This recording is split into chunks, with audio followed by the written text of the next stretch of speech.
I want to thank our sponsors tonight for making our Naturalist Journeys programs possible this year. So thanks to Hunger Mountain Co-op, thanks to Union Mutual, to Onion River Outdoors, Washington Electric Co-op, and the Edward Jones Office of Keith LaCroix. So thanks to them. And also thanks to all of you out there for supporting nature and supporting the Nature Center.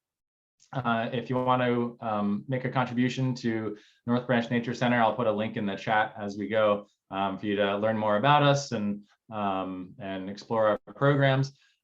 Speaking of ferns tonight, Bertrand and his advisor, Michael Sundu, are leading one of our biodiversity university courses this summer, all about ferns towards the end of July. So if you want to spend some quality time in the field and at the microscope with some of the beautiful specimens that you'll see tonight, there's an opportunity for that this summer. So please do come back for that.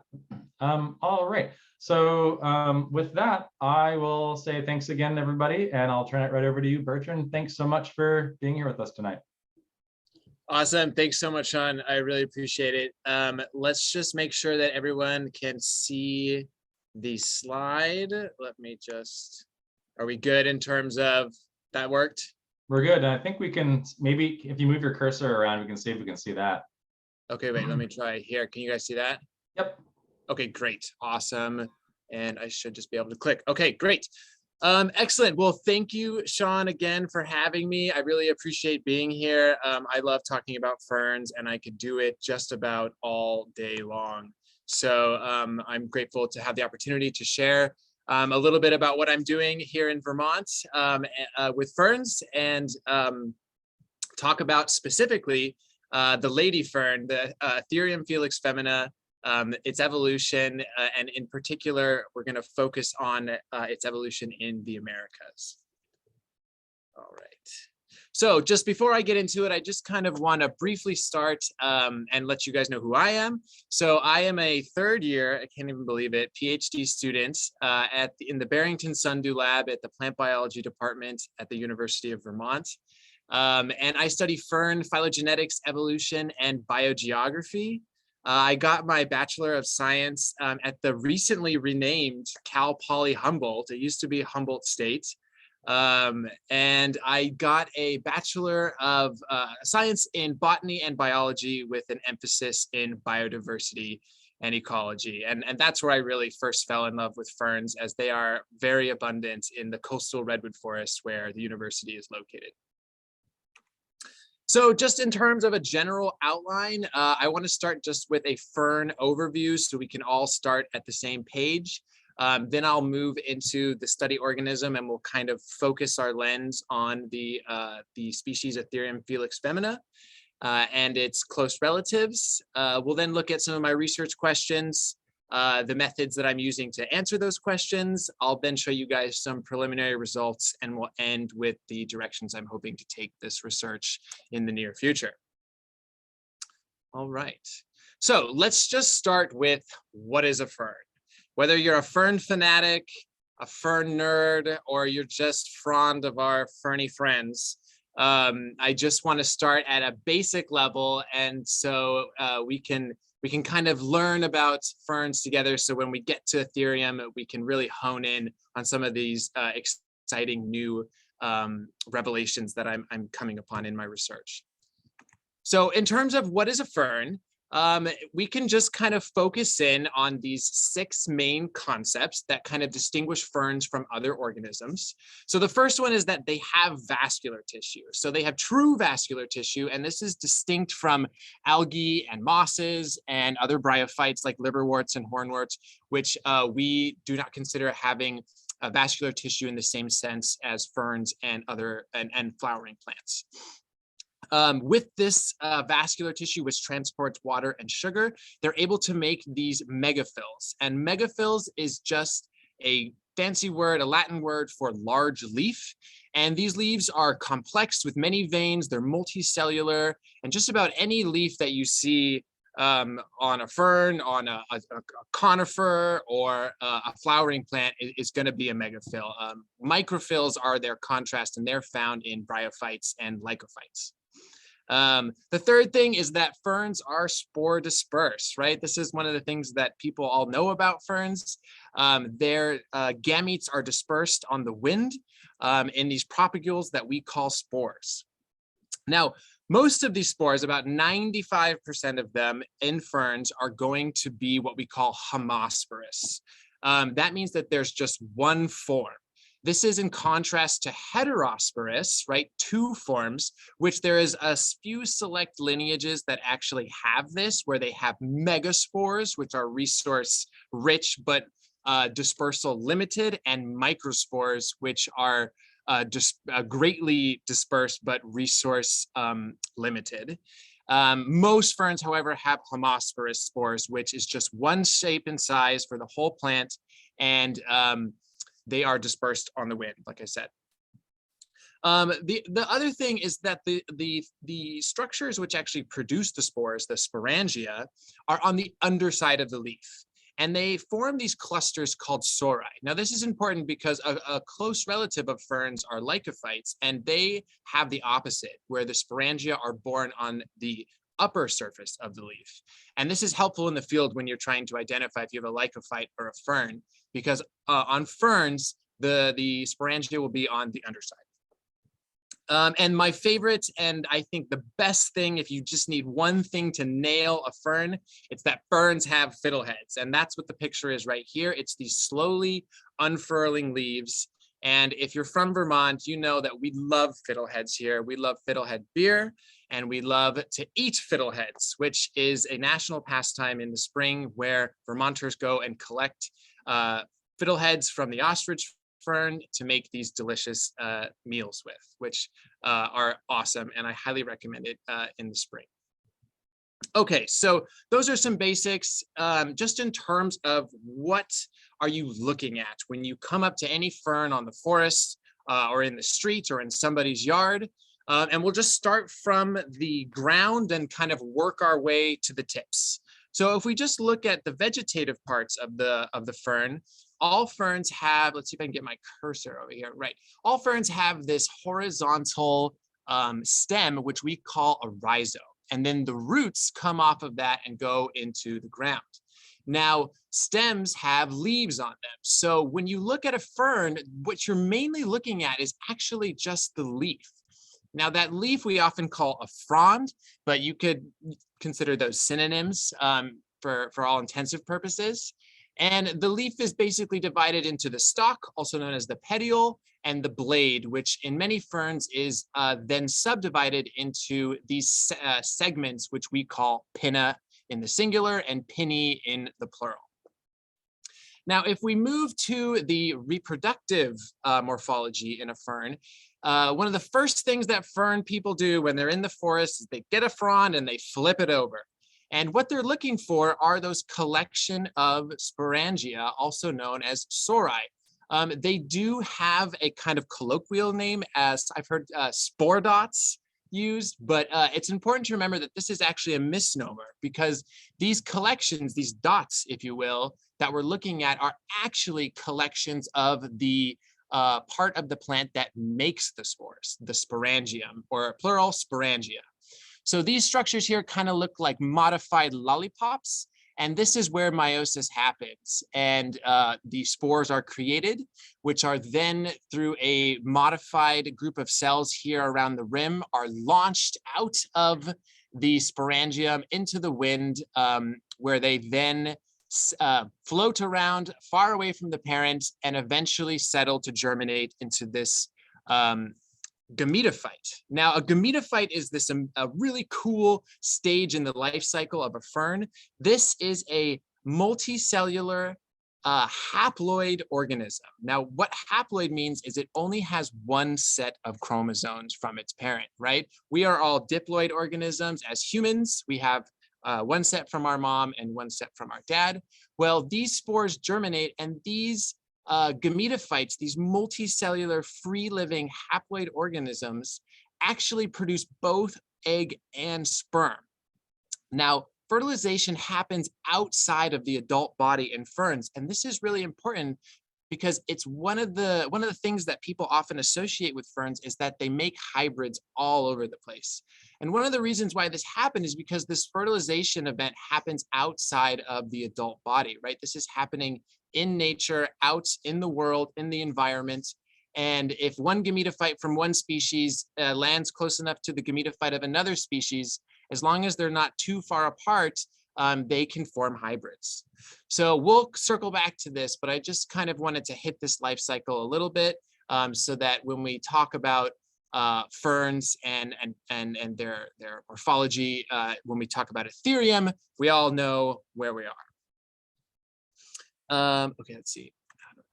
So if we just look at actual pictures, because a lot of times you see these things in diagrams, and I'm really a big fan of just showing people pictures. These are some examples of sori. Now, sori have these special coverings on them called an indusium. Indusium just basically means shield. It's derived from a Greek word. And what they do is they protect, they're a protective covering for the sporangia until they're ready to dehisce and release their spores. So they create almost like a perfect little greenhouse with humidity and all these other components controlled until they're ready to disperse the spores. Now, sori can be round, sori can be more linear, as we see over here. And remember that these are collection of these sporangia, these almost lollipop-looking like structures where meiosis occurs.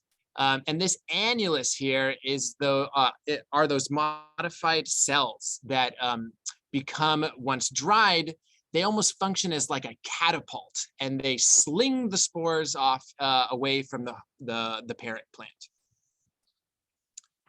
Now, if we move on to what happens when those spores germinate, I just wanted to show you an actual picture of a gametophyte because they're so cute. And they form these heart-shaped like thalli. A thallus is a collection of these cells. And they're only actually 2 cell layers thick, and they don't have any vascular. All of the transport that happens is through diffusion between the cells. They don't even have real roots, right? These are haploid organisms. They don't know how to make real roots. And so they have these cute little rhizoids that we can see here in the photo. Now, to contrast this, once fertilization does occur here on this free-living multicellular gametophyte, you have what's called the sporophyte. And the sporophyte is the diploid organism, right? So this is the product of a zygote, right? Both the mother and father plant have come together and their chromosomes have matched, and they create this diploid sporophyte, which comes out to eventually mature into the adult plant. And the haploid gametophyte eventually shrivels up and goes away. So if we look at this sporophyte, many ferns, I don't think a lot of people know this. When we think of a fern, we think of this kind of highly dissected, lacy plant, but fern fronds or leaves can actually be quite simple, right? They can look without any more dissection, just like other leaves of flowering plants. Or they can be more complex, right? So there's different planes of dissection, or I should say forms of dissection, degrees of dissection, if you will. And it all has to do with how many times it's split based off this central axis. So if this is our central axis, we call this a rachis. We call this once pinnate because it's only divided one more time off this central axis. And if we look at this twice pinnate, right, we have one plane of division here on this central rachis, and then the blade is divided again along this secondary axis here. So that's twice pinnate. And ferns can be 3 all the way up to 4 times pinnate. So it can get quite complex, almost like a fractal. Now, when we think about ferns, especially in the Northeast, we like to think about ferns as just being in the ground, in the soil, right? Or terrestrial, if you will. But ferns do all kinds of things. And when we look at global fern diversity, they are not just found in the soil. They're found on other plants. Those are known as epiphytes, right? Epi meaning on top of, and phyte meaning plant. We even have hemiepiphytes, which either start off on the ground and move into the trees, or they start off in the trees and eventually move into the ground. So they kind of are walking in both realms. You also have scandent ferns, which are climbing, twining They're leaning, and they grow primarily in the tropics, but we have a few in North America. And as well in the tropics, you guys are probably, or your local greenhouse, are used to seeing these tree-like ferns, right? So we call them tree ferns, very creative. And they have this arborescent, almost tree-like trunk. But remember that ferns don't actually have true wood as we think about it in flowering plants. And so this is actually a modification of their rhizome and their root system to make almost what looks like a tree. And the final form that we see is these floating aquatics. So like duckweeds and things.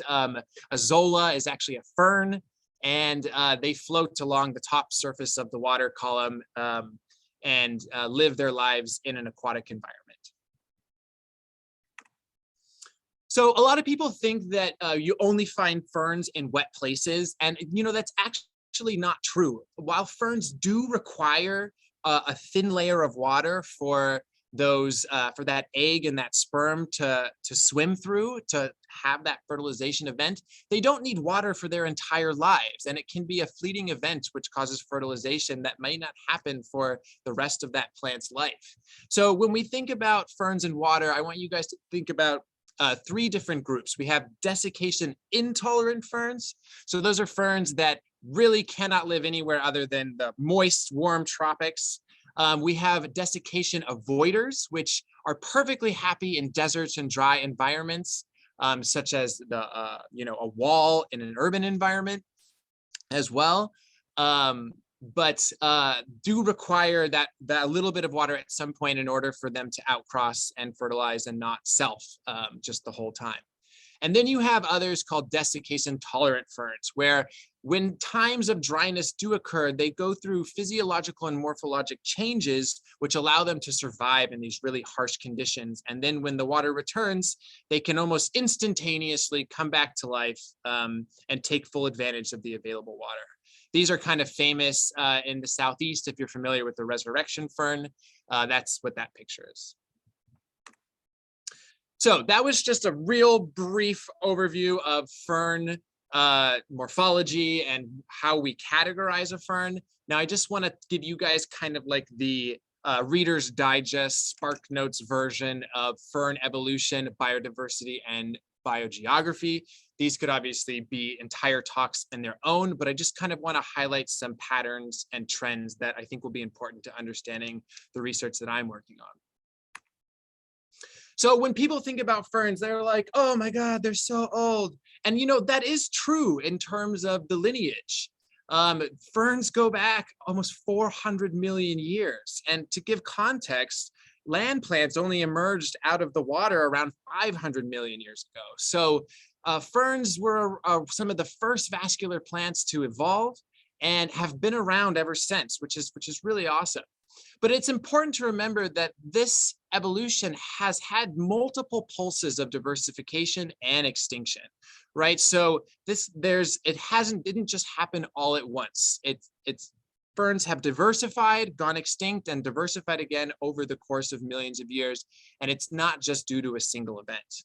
Now, this diversification has resulted in around the 12,000 species that we have today, but there are still many ferns being described in the tropics, as well as those that maybe have never had molecular sequence data on that have a more cryptic diversity. But here's some pictures of some really cool fossils from way back when. And I really like this figure because I think it helps kind of exemplify the fact that, not every lineage of plants has survived to the present day, right? Actually, 99% of the estimated 4 billion species that have ever existed on planet Earth are extinct, right? And so that's an amazing number. And when it comes to plants and vascular plants, it's no exception. And so if we look at this figure on the left, we can see these are major geologic eras. This was about 400 million years ago back here in the Devonian. And we can see that these are some of the major plant lineages. And, of all of these, only 3 of them have persisted into current times. Now, the width of these columns represent the species richness of these various groups. So we can see the lycophytes at one point were much more diverse, and then in present times have lost a lot of that diversity. And here we can really see a good representation of these pulses in fern diversity, where we have expansions and extinctions throughout history, leading to our modern representation. And the same goes for seed plants, where we can really see a major diversification event after the Cretaceous. So yes, there are some ancient ferns that have been around for 400 plus million years. Some of them are actually in our flora, and you're probably familiar with some of them. Equisetum, we have an Equisetum hotspot here in Vermont with a lot of species richness. They are an ancient lineage, and there are fossils which look almost identical to the Equisetum, the horsetails that we have today. The same goes with the cinnamon ferns, or the interrupted ferns, the genus Osmunda. There are fern fossils that are almost impossible to distinguish from living plants that exist today, but these groups go millions of years back, and it really is amazing how they've been able to persist for as long as they have in their current form. But the most important thing that I want you guys to take away from this is that most fern diversity, these speciose lineages, have happened only in the last 50 million years. And, you know, so when people come up to us fern researchers and they go, oh, ferns, dinosaurs, yes, you know, it's true that there are some lineages that go back that old, but most of the fern diversity that exists today has only evolved in the past 50 million years, and in many cases, alongside flowering plants. So that's important to keep in mind when you're thinking about all the diversity that exists today. So what about this biodiversity? Where does it exist, and where is it the most rich? Where is it the least? Well, ferns are a really cosmopolitan group. They are found just about everywhere except Antarctica, but they used to be found in Antarctica, which is a fun fact, back when it had tropical rainforests. Ferns are most diverse in the tropics still to this day, at low latitudes, and especially at mid-elevation. So not at the base of the mountain and not at the very top, somewhere right in the middle. And we'll talk just a little bit more about that. And again, remember that this diversity is a combination of both ancient diversity and recent pulses of diversification that have only happened relatively recently, right? In the past 50 million to 20 million years. When you're thinking about biodiversity, it's really important to remember that biodiversity is not evenly distributed, right? It really depends on the organism that you're studying. Whether you're talking about frogs or ants or vascular plants or vertebrates, as we see in this slide, we can see that there are some areas where there's a lot of diversity, and there are some areas where that diversity, the number of species is lacking. So how does this work when it comes to ferns, right? So I mentioned it briefly, but ferns follow a latitudinal diversity gradient. And so what that means is that ferns, and there are the most number of species at low latitudes, so near the equator. And we can see that represented here with this figure on the right, where we have this kind of increasing a mountain of fern diversity as we get to zero, and decreasing as we get to the higher latitudes. And so if we just look at this species richness plotted on a map, where are the areas of high species, high fern diversity? Well, the Caribbean, Central America and Mexico. The tropical Andes is really in the top three of those. This is one of the most diverse regions in the world for ferns. Southeastern Brazil and the Atlantic forests, Madagascar, Eastern Asia, as well as the Malaysian archipelago between Northern Australia and Southern Asia. So ferns are most diverse at low latitudes, but I also mentioned that fern diversity peaks at mid-elevation, right? And so there are various hypotheses as to why this is, and we're still kind of trying to figure it out. But for the most part, when it comes to the abiotic interactions that ferns have with their environment, it's emerging that temperature and precipitation appear to be the most important two factors that kind of dictate where ferns are going to be. And at mid elevations, especially in the tropics, that's where species richness really peaks. There are biotic interactions involved as well, such as competition and other things. But if we just look at this figure here, right, we can see that as we go up our metaphorical hill, the species richness for fern peaks right at mid elevations and then falls off as things become either too cold or perhaps too warm down at the base. Cloud forests are a fern favorite. This is a beautiful picture of one, I believe, from Costa Rica. Okay, so this is our first phylogeny. How does this diversity kind of correspond to the way that we organize it? So if we just look at it in the most simple sense, right? This phylogeny, these phylogenies can be based either on morphology, that's how they have historically been classified. And now with the use of molecular sequence data, we incorporate those, and the best phylogenies have both morphology and sequence data. We call that total evidence. And what these do is they're tracking the evolutionary history of fern lineages from their common ancestor to their current families, genera, and eventually will end at the tips with species. Now, I'm going to show you a few of these phylogenies, so I just want you guys to get comfortable with the idea that we're just going to keep zooming in, almost like Russian dolls, where there'll be a smaller tree inside of a larger one, inside of a larger one. So this clade here, if we just look at, ferns and seed plants shared a common ancestor back here, they diverged. And then if we look at the current fern familial diversity, we can see that we have 48 families, and within this family diversity, we have about 340 genera and an estimated 1,200 species, around 1,200 species. Now, this is like the 23andMe fern family tree, if you will, and we're just going to keep zooming in as we hone into this fern diversity and eventually get to my study organism. But before I do, I just want to briefly touch that in Vermont, we actually have a lot of fern diversity, and this is really cool. This is the most recent phylogeny that was done using molecular data on fern families in 2016, and I put a little pink dot next to all the families that we have here in Vermont. And so as you can see, we have really good coverage. And this is really cool because a lot of people associate, at least in North America, the West Coast as being more ferny. But what the West Coast has is fern abundance, right? If you're walking in the redwoods, you're going to see a lot of ferns on the canopy floor.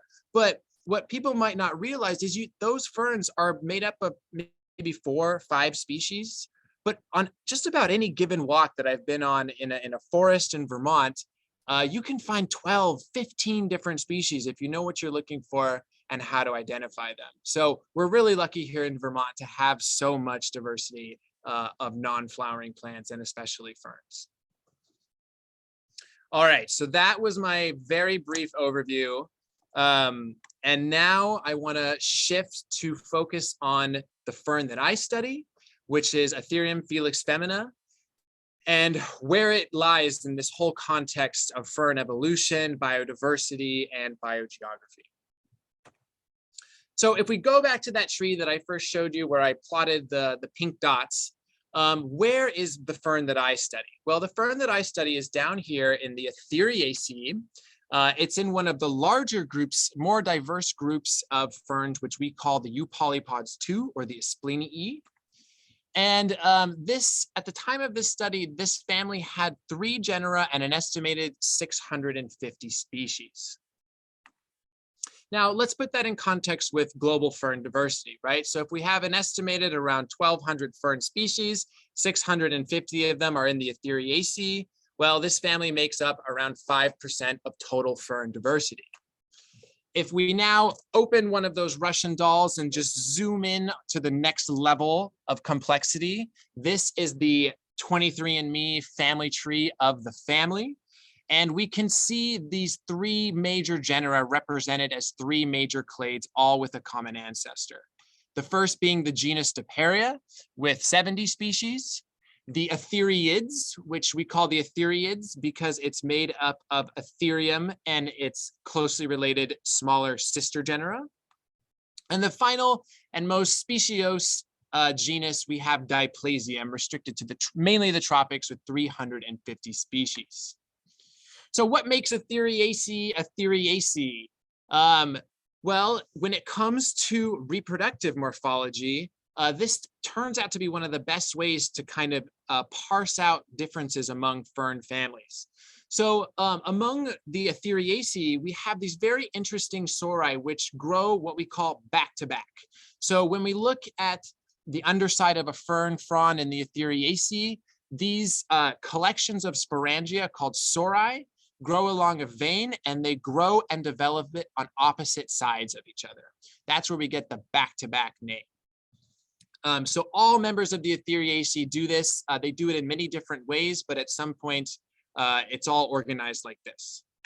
If we open up these collections of sporangia and just look at a single sporangia, it turns out that the number of these highly modified cells here is actually very helpful in terms of the family level classification, and we have 14 cells in the Aetheriaceae.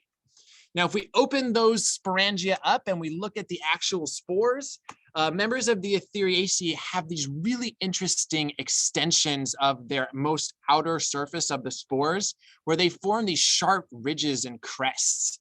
That is very indicative of this group. So I just think they're beautiful. These are scanning electron microscopy images of Aetheriaceae spores. So let's look at the family level diversity. So when we look at where this family is most diverse, it is overwhelmingly and abundantly in Asia, right? So if we look at the Aetheriids, 80% of their diversity are in Eastern Asia and Japan. In Diparia, of the 70 species, 75% are found there. And in Diplasium, it's close as well. 70% of the diversity is in Eastern Asia. Now, if we switch to North America, what's the Aetheriaceae doing in North America? Well, in the North American continent and the South American continent, we're seeing a very different pattern here, where Diplasium has the most diversity, of around 30% of its diversity, 105 species. The Aetheriids only have 8 species, representing 3% of their total diversity.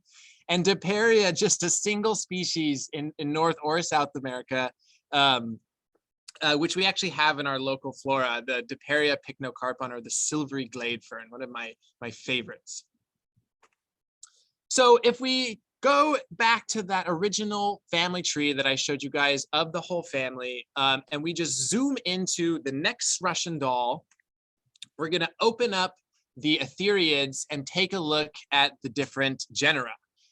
Genera plural for genus, right? So these are the genera that are closely related to Aetherium. Aetherium obviously encompasses the majority of the diversity, and many of these sister genera have only recently been segregated with the help of molecular sequence data.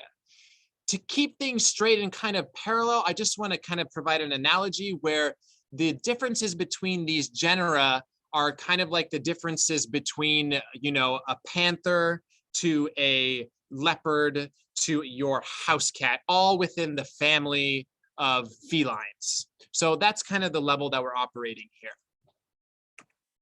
So if we just dive into the genus Aetherium, because that's the genus that I study, what defines this genus? Well, they are, in my opinion, beautiful, terrestrial, fine, highly dissected plants that have these swollen petiole bases called trophophores, which actually translate to the foot that you eat, because they store starch here at the base of these swollen petioles.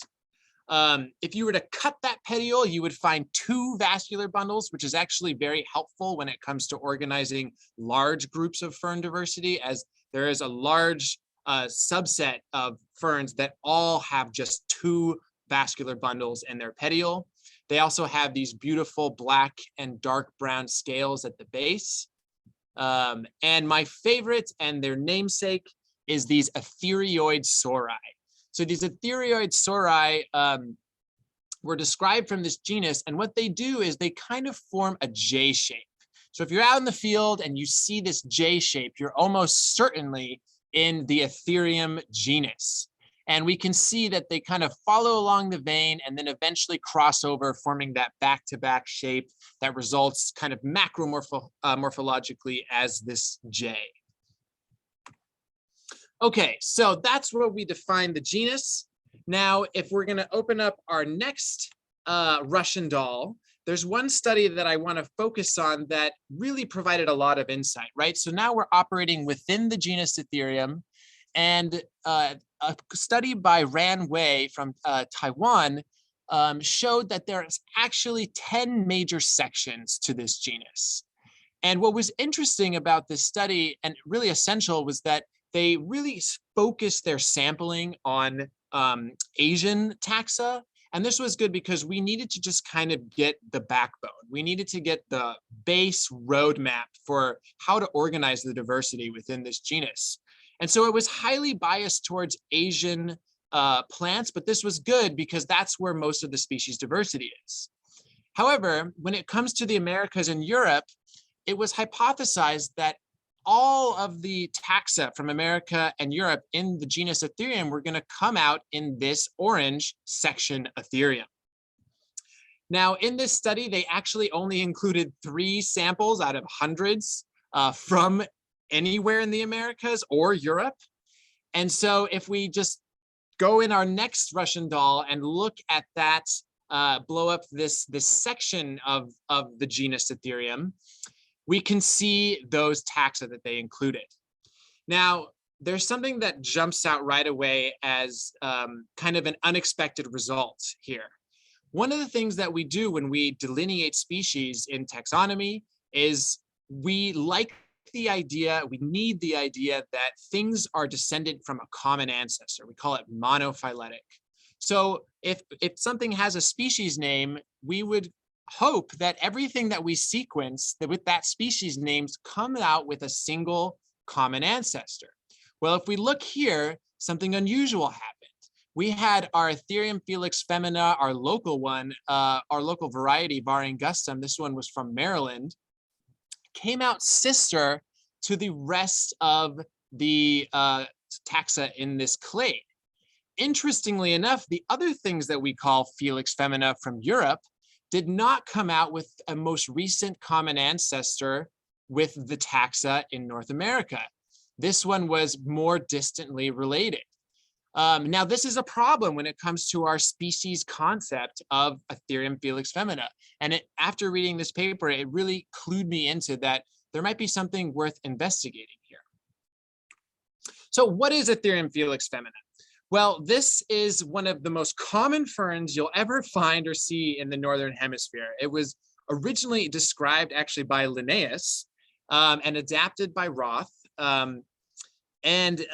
Felix femina comes from, it means lady fern. And when Linnaeus was first looking at this fern, he thought that it looked like the lace that many of the Swedish women wore at the time. And so he gave it this name. Now, this species is distributed across the Northern Hemisphere, and it is definitely one of the most common ferns that you will see in North America. But there's a lot of confusion. Depending on where you are, this thing has been given multiple names, different circumscriptions in terms of subspecies, varieties, even totally different species, depending on who you ask. And if we look at this unfiltered map of occurrence data, we can see that Ethereum felix femina is not just occurring in the Northern Hemisphere, but there are little dots that appear all over the place. And this is an issue because we think of this plant as being primarily restricted to the temperate. So this was another clue that kind of that I honed in on, that, you know, there's something worth investigating here. Now, as I said, Ethereum felix femina has a complicated taxonomic history. And if we just look at how we organize taxonomy in terms of the major groups, right? We have kingdom, phylum, class, order, family, genus. And this this complex, this species that we call Ethereum felix femina, depending on where you are in the world, has been recognized at the species level, subspecies level, variety level, and even in strange forms, which could be the result just of a mutation in a single population. Now, I was lucky enough to have a retired not field naturalist, forester from Idaho collect some ferns for me.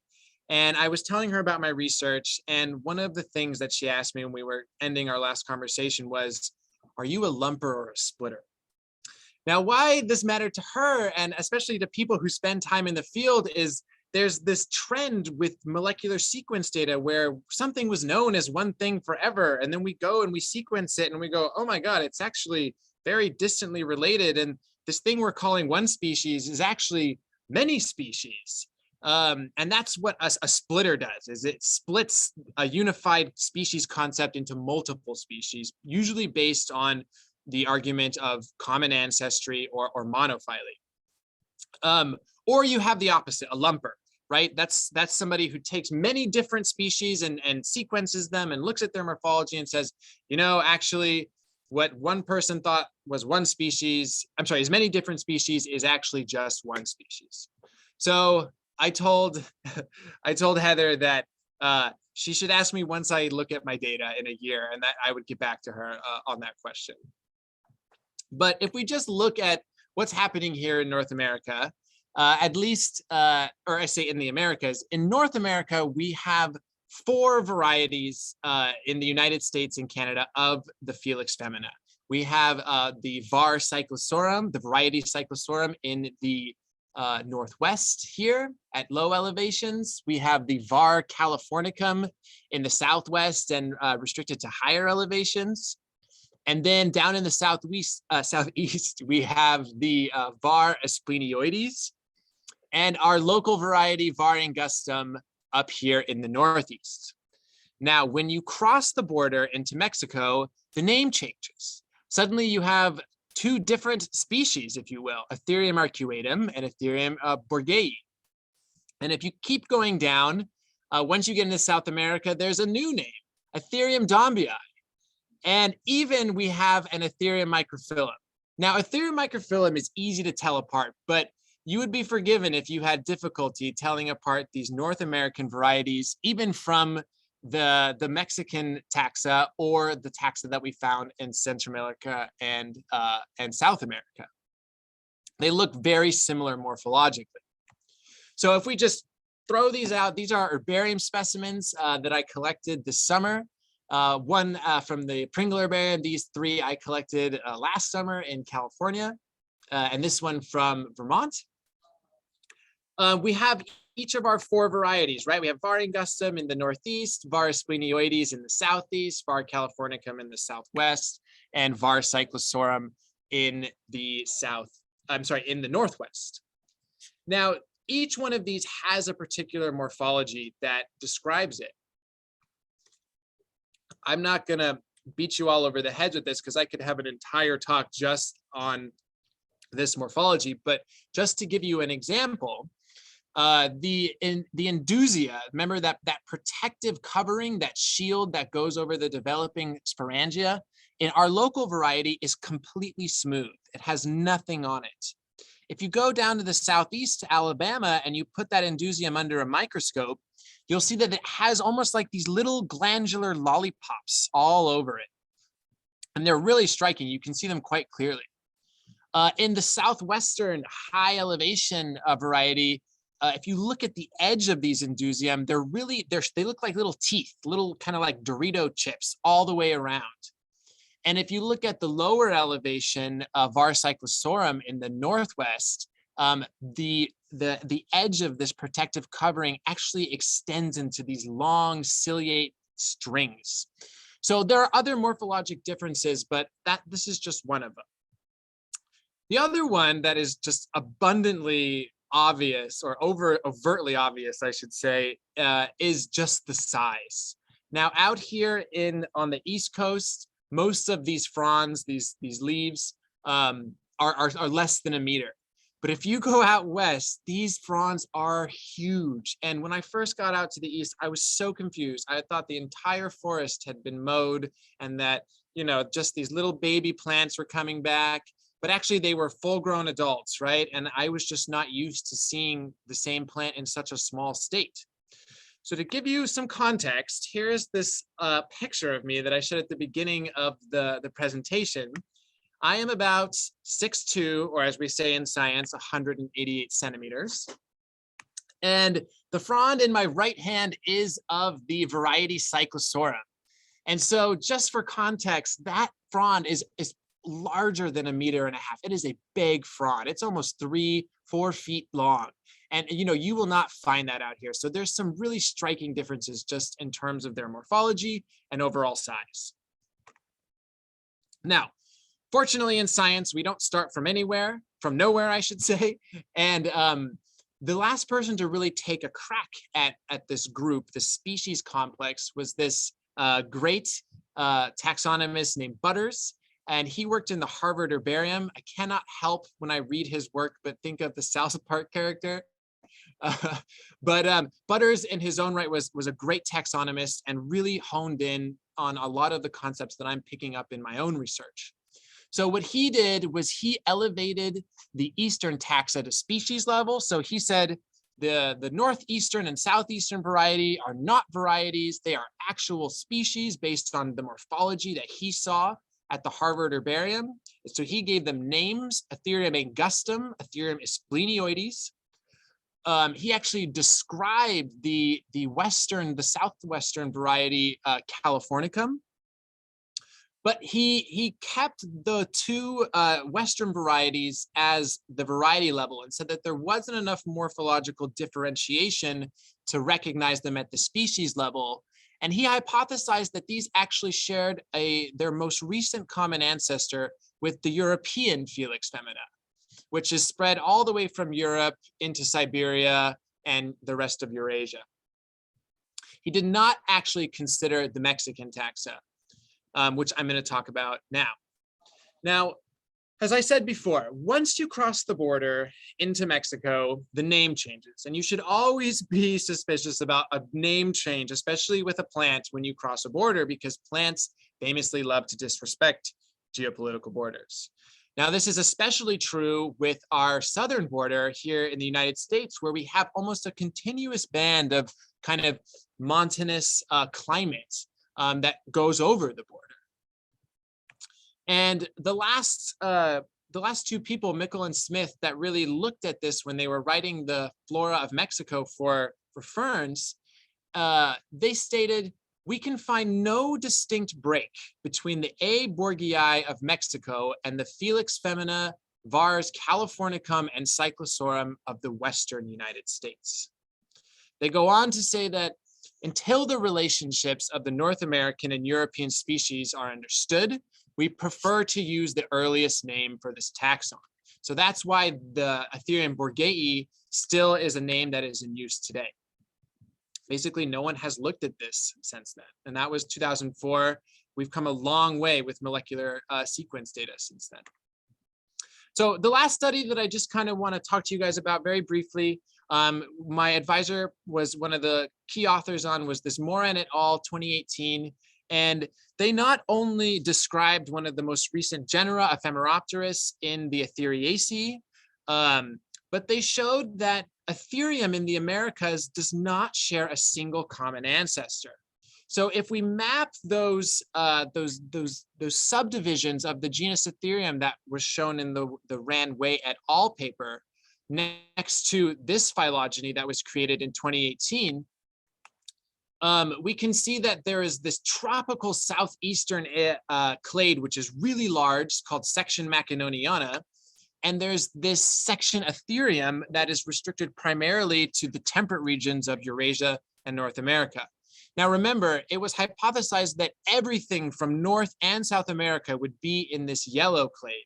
But what this Moran et al. Paper actually showed was that there was taxa from Mexico that was showing up in both clades, right? So this was a really exciting result, because what it does is it shows us that there could be two specific events in terms of how this genus, how this group of organisms came to their current distribution and diversity in the Americas. So if we just map this onto a map, right? So we have one group of taxa, one clade in North America, and we have the other one restricted to South America. We have this interesting overlapping region that we see in the Central America and Southern Mexico. So if we map this onto a phylogeny and we take away the ranges, we can see that from a common Asian ancestor, we have two distinct colonization events in North America, separated by some time. Now, we don't know how much time they've separated by, but that's something I hope to answer in my research once I actually have a good grasp on what the topology, the general structure of the tree is. Okay, so now if we move on to my actual research questions, I've broken my research up into three sections: the molecular, the morphologic, and the biogeographic. So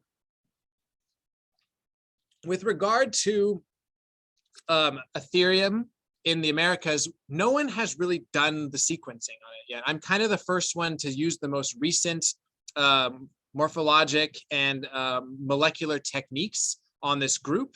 And so we really just need to establish what are the relationships, who shares a common ancestor with who, and who is more distantly related to who.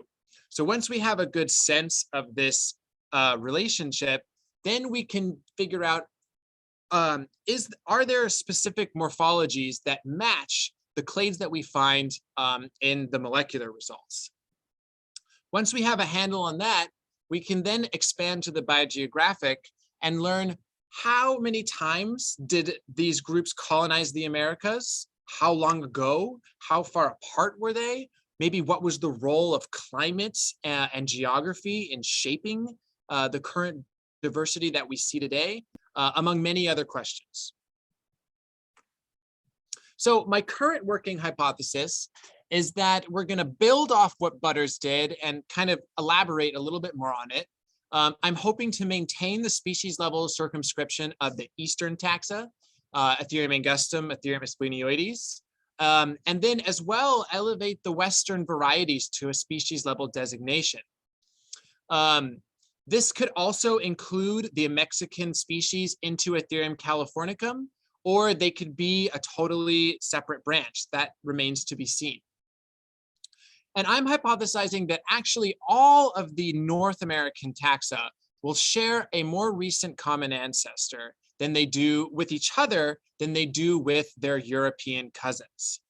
And so that is what primarily what the bulk of my research has been focused on now, kind of teasing apart and testing this hypothesis.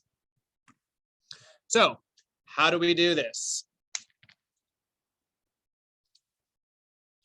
Well, first you make a map. And the most important thing is to get a good sample size. So this is just the samples that we focused in on for North and South America. I do have more global samples, but right now we have about 60 samples worldwide. I actually believe we might even be up to around 96 now with extractions. Half of them haven't been sequenced. So you want a robust sampling size that covers the range that your species are found. And we divide the data sets up into two distinct forms. One is the chloroplast DNA data set, and the other one is the nuclear DNA. So when we think of DNA, if you go back to your high school biology course, you obviously think about it in the nuclear sense. But what a lot of people don't know that the chloroplast, this organelle that's inside of the plant cells that are primarily responsible for photosynthesis, actually have their own DNA. And you can sequence this DNA rather easily, actually. It's a lot more accessible than that highly protected, tightly bound nuclear DNA. So for the majority of plant phylogenetic history since the early 2000s, everyone has done chloroplast DNA. So it's the most comparable. So that's what I'll talk about first. So how do you get chloroplast DNA? Well, I'm not going to really dive super deeply into the methodology here, but I'm just kind of going to briefly go over it. I'm happy to talk about it more with anybody if you have questions about the specifics. But you can take a dry, preserved herbarium specimen. You can extract the DNA.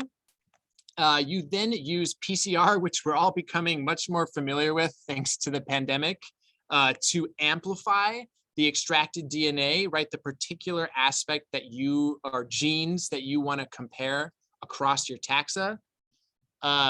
You then sequence those amplified fragments to produce a large enough signal that a sequencer can read it.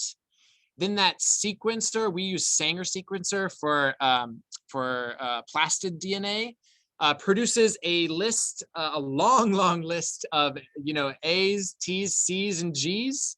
You line all of them up together, and then you compare the differences at each nucleotide position across all of your taxa and see how they change. Oops. With this data, you are able to actually build your trees and form your groups. And for my plastid data set, I looked at 3 coding regions and 2 non-coding regions, which we do this because they evolve at different rates, right? Coding regions are selected upon by the environment, and non-coding regions are kind of what people used to call this junk DNA, which we're now finding actually is very useful. So here's the tree. This is the plastid tree that I've generated so far. We got a pretty robust sampling from North America as well as Asia and Europe, thanks to some Taiwanese collaborators who allowed me to use their data. Now, we recovered the whole section of Ethereum, like I showed before, with really strong confidence, right? You can think of these numbers here as when we make these trees, we actually generate a bunch of trees with all these different topologies. And this number here is saying that of, say, the 100 trees we generated, 99 out of the 100 times we had this relationship. 64 out of the 100 times we had this relationship, and so on and so forth. So you can think about it that way. Now, these numbers are not great when it comes to a phylogeny, but they're getting there. So hopefully with increased coverage in terms of the genes that we are amplifying and the taxa that we are including, those numbers will all go up into my final data set. But if we just start at the tip here and kind of work our way backwards, what we can see is that this blue European clade shares a common ancestor with things from Asia. That I'm totally fine with. That's kind of what I would expect, right? They are geographically much more close to each other than they are to North America.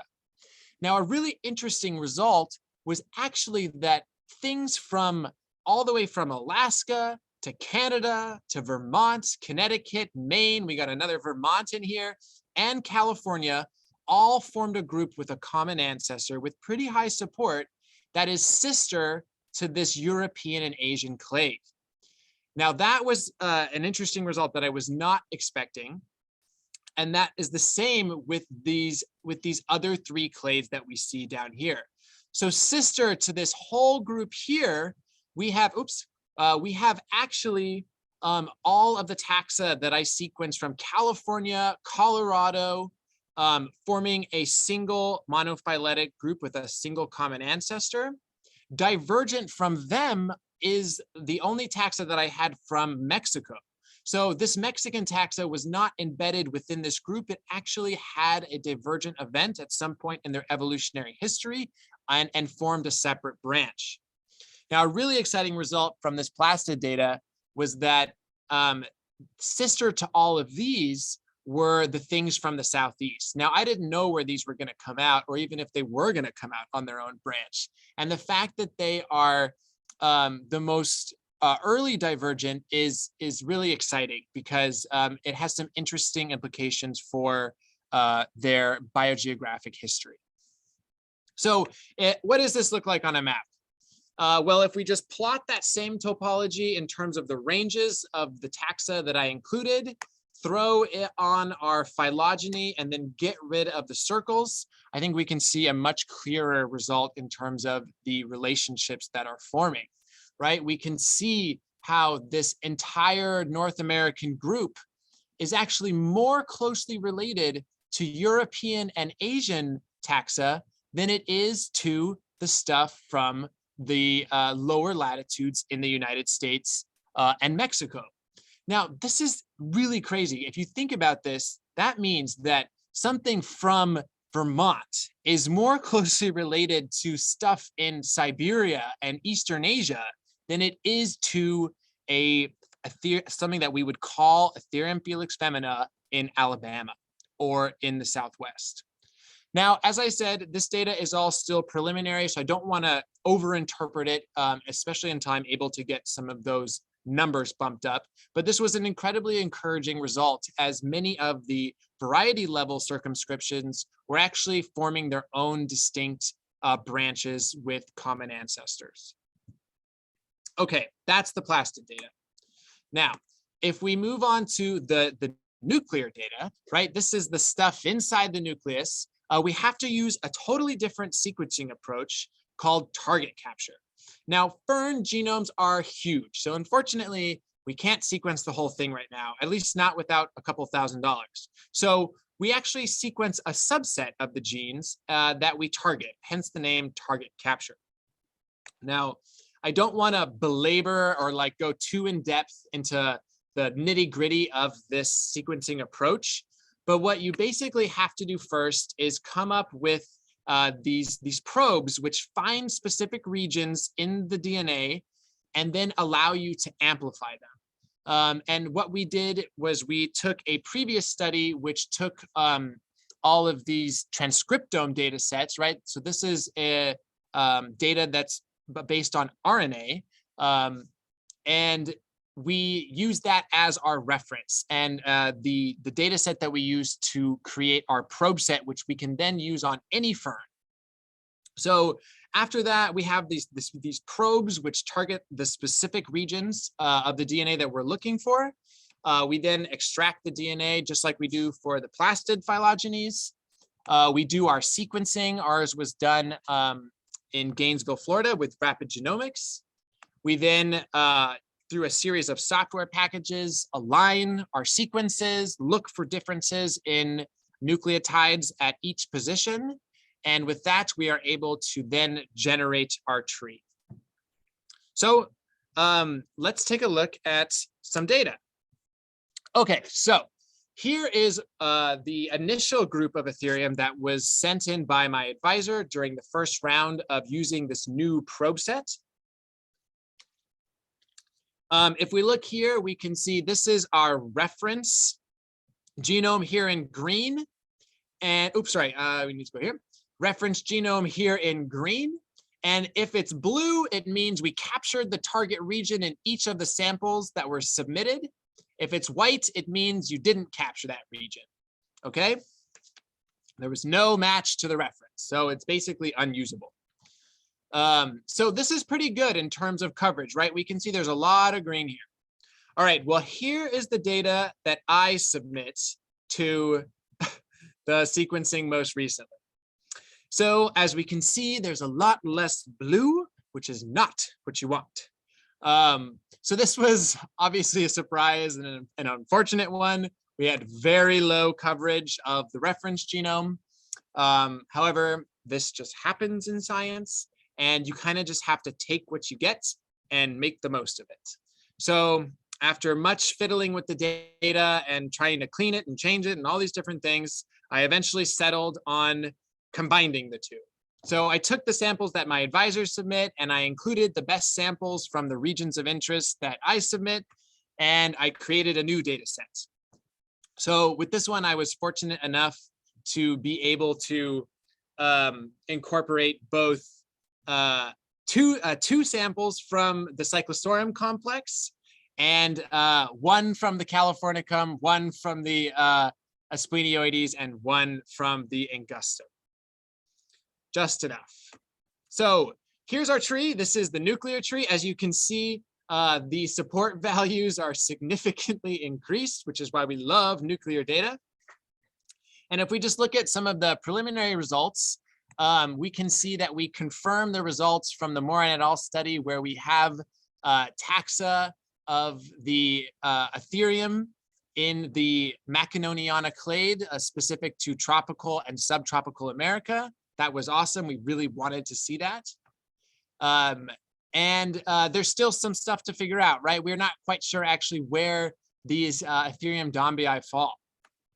Now, if we zoom in to our taxa of interest, right, if we just kind of focus on the Felix Femina complex, we actually form a really nice temperate North American clade. And we also form a not so intuitive Mexican and Eurasian clade, right? Those are pretty distant geographically, and right now they're showing a close common ancestry. If we just kind of dig into the meat of this, just kind of very briefly, it's an incredibly encouraging result, even though it's based on preliminary data, where we find each of the varieties showing up on their own branch and none of them being kind of mixed all into one. And so while this is just preliminary data, it's important to remember that these relationships are formed based on the data available to the software. And this Mexican Eurasian clade suddenly makes more sense when we look at this in terms of the data available. So if I map those bars that I showed you previously onto this phylogeny, we can see that there's a huge bias in the amount of available data. And it makes perfect sense that the Mexican stuff is coming out next to the European stuff because there's a lot more available data to compare to. Hopefully with my next sample set, I'll be able to kind of eliminate some of this bias and have a much more equal comparison across this tree. And I'm really looking forward to the topology that makes, because it's gonna greatly inform my research and kind of which way my dissertation work goes in the near future. All right, so that's my data. Why does this matter? I think people who work on phylogenies have a really bad habit of not talking about why this research matters.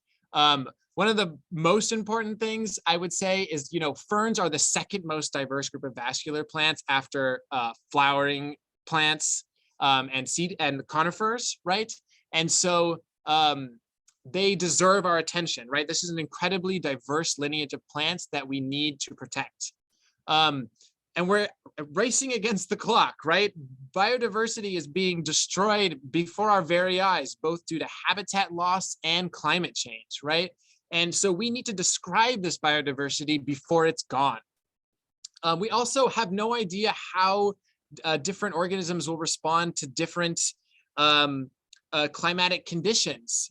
And so by using these phylogenies to describe these organisms in their most true sense, if you will, we will be able to help predict how they'll change with climate change. And one of the final things is, in order to get any type of protective status, right, you need to have a species, right? Endangered varieties don't get funding.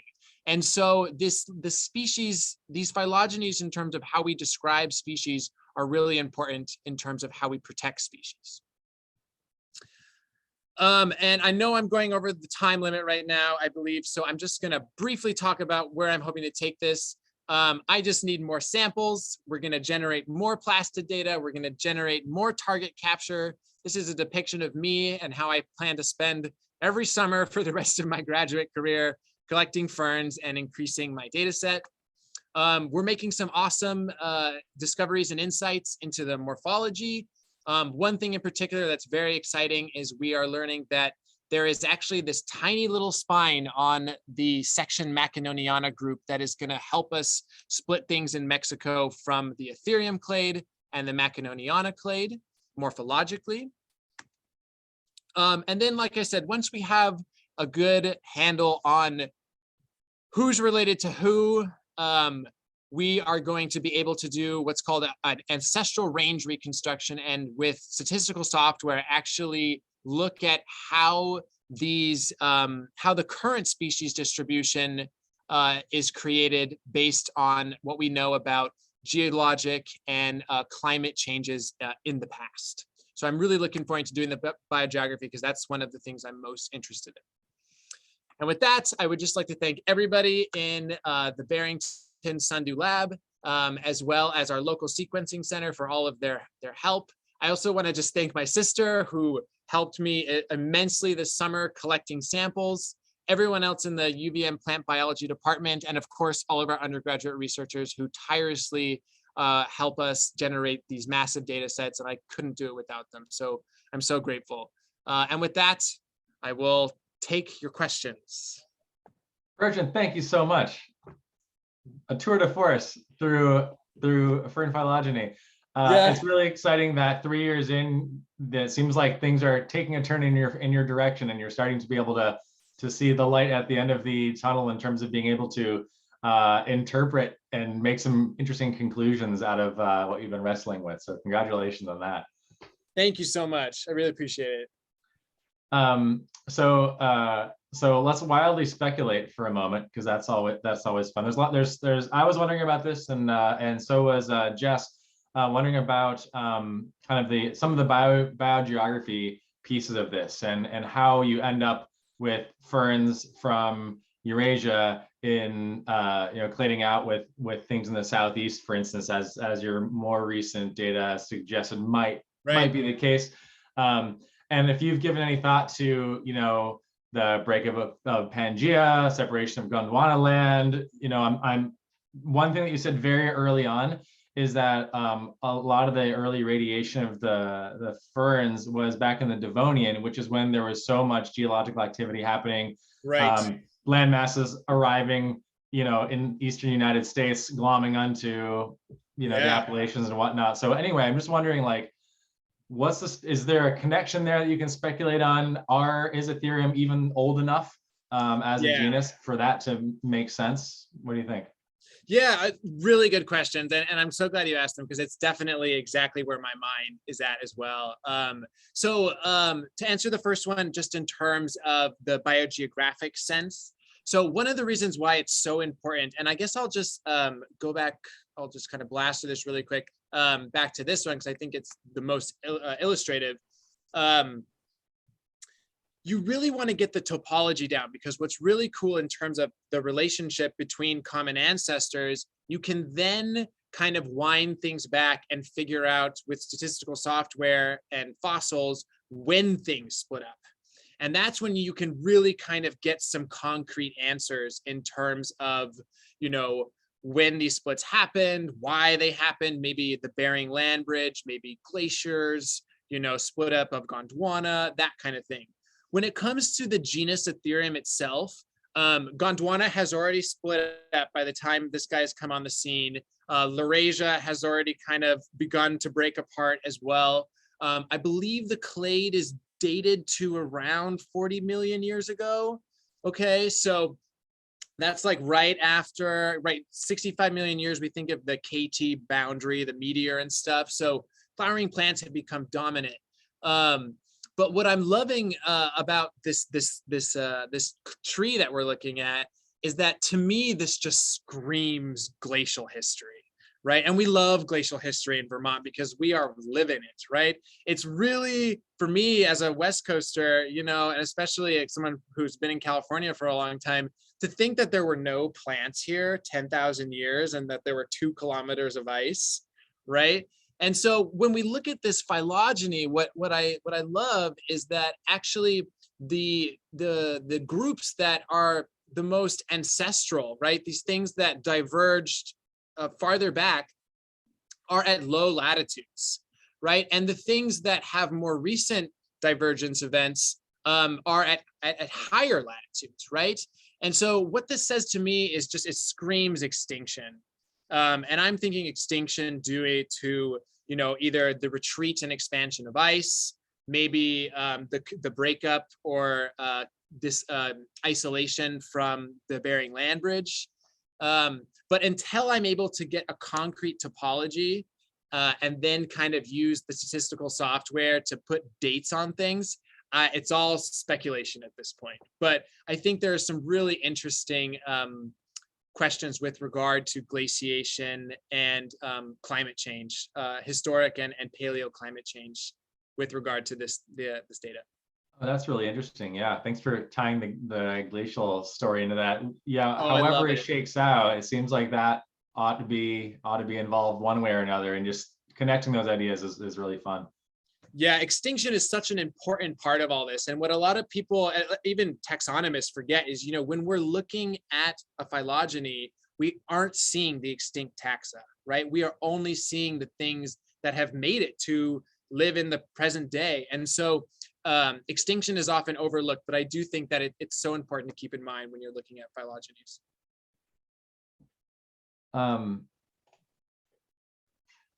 Let's see, a couple of kind of fern, how ferns work questions. So Frank was wondering, do any ferns rely on animals to disperse their spores, or is it entirely wind dispersed?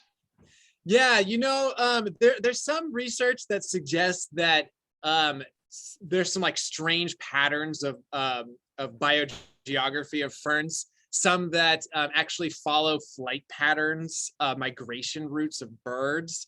And, if you think about epiphytic ferns, maybe say in South America, these are growing on branches where birds are, and I know that there is some research that has shown that birds with mosses can actually disperse the spores as they get caught in their feathers.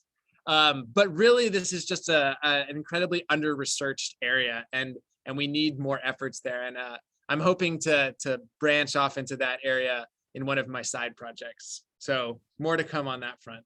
Can spores be particularly long-lived, or how do they handle desiccation, the opposite thereof? Like how fragile are spores in general? Spores are actually pretty durable. It depends on the taxa. So first and foremost, it's all taxa specific. There are some fern spores that, you could germinate potentially from like a soil column from, thousands of years ago, I've heard. That's much rarer. I have germinated spores personally from about 50 years ago. So I have a collection from Alaska from, the 70s that I was able to get some germination from. But it really does vary. And, the rate is going to definitely decrease over time. But what's really cool is whether or not the spore germinates, the structure on the outside of the spore that it's made out of, the sporopollenin layer, is incredibly durable. And when they take these soil cores out of, lakes and the tundras and things, you can actually tell what ferns from different lineage are around because the outer layer of the spore is preserved in those sediments. So in terms of germination, it's probably within at the most like 1,000 years, right? In terms of my limited knowledge, but in terms of the morphology of the spore, that can go back into the fossil record. That's interesting. Yeah. In my mind, I'm making this connection somehow between, so fairy shrimp in vernal pools, they desiccate and they can live in this, their fairy shrimp eggs can desiccate and live for, I don't know, hundreds of years, certainly years and years, and are often translocated from vernal pool to vernal pool around large landscapes on the feet of birds. And here we are talking about spores of an organism that where moisture needs to be part of the picture for that to happen. And so I'm imagining, long distance bird migration being a totally viable way to have huge dispersals of fern species into these little microclimates where they need to be. Yeah, I too I'm really looking forward to seeing more research done on this aspect because it's wind patterns in general, right, are pretty predictable. And we, in the northern hemisphere, we go from east to west, and in southern hemisphere it switches. And I'm sorry, I think it's the opposite. But when you see these north to south disjunctions, that's what really piques my interest, right? Because those are really kind of more what we would associate not with wind patterns, right, but with migration routes. And someone even asked me with humans, is there documents of humans moving these spores around with, colonization and stuff. And yes, we do have invasive ferns. We have two actually very invasive ferns. If you're from Florida, you'll know about Lygodium. It's this climbing, vining fern, and it literally kind of almost like kudzu covers entire forests in this blanket of growth. And those are two events that, someone brought those spores only within the last 100 years or so, but they've totally come to dominate ecosystems. So there's a lot of money being put into researching invasive species for sure. Yeah, well, that's interesting. Huh. Yeah. A couple of questions I wanted to make sure we got in before I forgot. Yeah. So is there any way that anybody can help you with your research in terms of sample collection or anything? If folks are traveling to far-flung places, if you would appreciate folks sending you Ethereum samples, or just want to talk about that a little bit? Yeah, like I mentioned with Heather in Idaho, it's actually super helpful for me because, especially with the pandemic and stuff, travel has been not as easy as it used to be. And I would be happy to talk to anyone if they were interested in collecting for me. One rule that I have is that I am not allowed to sequence anything that doesn't have an herbarium specimen, right? And so why that is so important is I want to be able to trace something that I sequence. I want to be able to look at its morphology. I can't just do it from a single little, what we call top snatch of a fern. So if someone is interested in collecting and is interested in doing the whole process in terms of, collecting a whole frond, I'm happy to walk anybody through that. And yes, that would be incredibly helpful and useful. So please reach out. I'm sure Sean can share my email. It's my first and my last name at uvm.edu. So yeah, that would be awesome. Let me just throw that in the chat right now. Yeah. Bertrand.black at uvm.edu. Yep. And so kind of on that note, and Bertrand, you'll be able to see this question too from Caroline. Could you share germination protocols for fern spores? Asking for a friend. Oh, nice. Yeah, actually, there's a few kind of, there's like the home kind of way to do it. If you go to the American Fern Society website, actually, they have all the details that you'll need to know. And they even have spore banks, which you can request certain ferns from. But the basics, just 1, 2, anyone can do this in their home. You collect your fern frond from the forest, right? And you put it on a piece of paper in your dry home, if you will. And then the humidity change will actually cause the sporangia to release all of their spores, kind of like we talked about with those specialized cells, and it will all drop onto the paper. And then what you can do is you can basically remove the frond, you kind of crease the paper, get all your spores down at the bottom. And my favorite method is actually using a brick. So what you do is you take your normal clay brick and you bake it in the oven, maybe for about an hour at 250, and that's just to sterilize it. Then you can put that brick in like a little bowl of water, and you just sprinkle the spores on top of it. And without all the other soil bacteria and other things that might eat those spores on that sterilized brick, you will have more gametophytes than you know what to do with in a matter of, weeks. Ferns grow slower than seed plants, so it might take weeks to months before you actually get a sporophyte. But once you get gametophytes, then all you got to do is spray it again with water, right? And you provide that film of water for their motile sperm to travel across, fertilize an egg, and then you'll get little baby ferns coming off the top of this brick.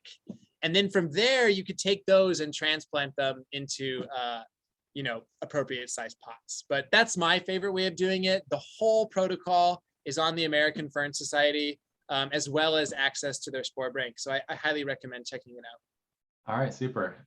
Bertrand, we could talk all night, but I'm afraid we should probably wrap it up at some point. Oh, great. Caroline said she'll give the brick method a try. Perfect. Nice. Good. Glad you're still here, Caroline. Let's see.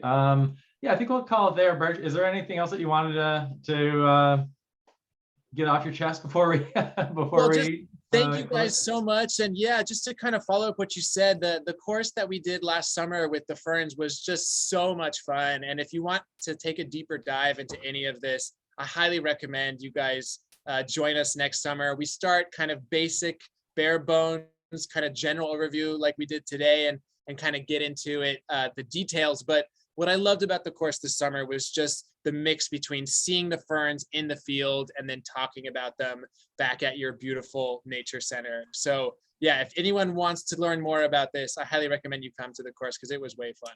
Awesome. I just put a link to the course, or to the Biodiversity University series in the chat there. So if folks are interested, you can go to that link, or biodiversityuniversity.org, and you can find the Fern class there and spend more time with Bertrand and Michael Sundu this summer. So yeah, so we can save all the rest of these Fern questions for the summer. So until then, Bertrand, thank you so much. I really appreciate your time, and good luck with your sequencing.